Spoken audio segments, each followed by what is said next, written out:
तो बच्चों, let's see the question. The question says that which nitrogenous waste product is most soluble in water. तो इस question का की कंसेप्ट हम देखते हैं। सबसे पहले इस क्वेश्चन का जो की कंसेप्ट है वो रहेगा नाइट्रोजनस वेस्ट। तो यहाँ लिखते हैं नाइट्रोजिनस वेस्ट। नाइट्रोजनस वेस्ट जो है, अब इसकी फॉर्मेशन कैसे होती है? इसकी फॉर्मेशन होती है प्रोटीन मेटाबॉलिज्म के थ्रू। तो प्रोटीन जो है ये भी एक नाइट्रोजिनस सब्सटेंस है जो कि असेंशियल होता है हमारी बॉडी के लिए, एनिमल्स की बॉडी के लिए, किसी भी ऑर्गेनिज्म की बॉडी के लिए ये रेगुलेटरी सब्सटेंस होता है। तो प्रोटीन मेटाबॉलिज्म के थ्रू नाइट्रोजिनस वेस्ट जो है इसकी फॉर्मेशन होती है। और नाइट्रोजिनस वेस्ट जो है ये अलग अलग एनिमल में अलग अलग टाइप के होते हैं। जैसे कि इसके मेन 3 टाइप्स हैं, तो यहाँ हम देख सकते हैं इनके टाइप्स। ये होते हैं लाइक अमोनिया, तो यहाँ लिखेंगे ammonia, urea and uric acid.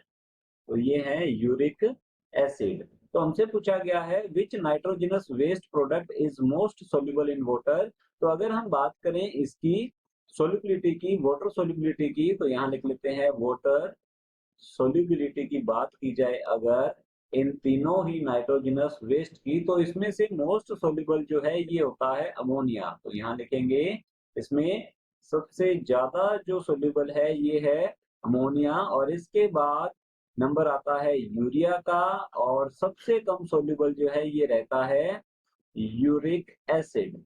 ये है uric acid.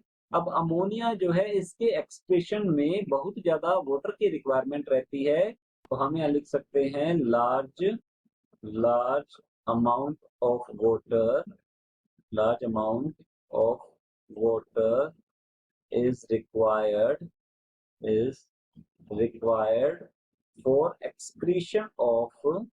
for excretion of ammonia।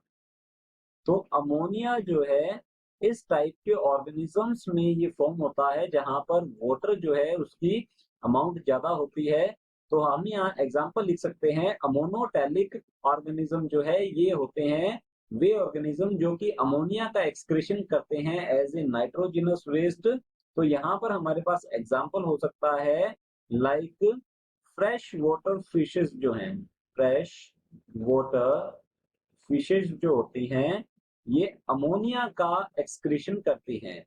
अब यूरिया जो है ये अमोनिया से लेस सोल्यूबल है, इसके लिए रिक्वायरमेंट रहती है वाटर की, बट अमोनिया से कम रहेगी वाटर की रिक्वायरमेंट यहाँ पर। लाइक मैमल्स जो है ये मोस्टली यूरियोटैलिक होते हैं, मीन ये यूरिया का एक्सक्रीशन करते हैं। देन यूरिक एसिड जो है ये हम कह सकते हैं नेग्लिजिबल सोल्यूबल रहेगा, वाटर सोल्यूबल नहीं होता है ये, और इसके एक्सक्रीशन में वाटर की रिक्वायरमेंट वेरी वेरी लेस होती है। और लाइक रेप्टाइल्स एंड बर्ड्स जो होते हैं वो यूरिक एसिड का एक्सक्रीशन करते हैं। तो यहाँ पर पूछा गया है which nitrogenous waste product is most soluble in water. तो हमारा आंसर रहेगा ammonia. So the final answer is ammonia. Hope you understood it well. All the best. Thank you.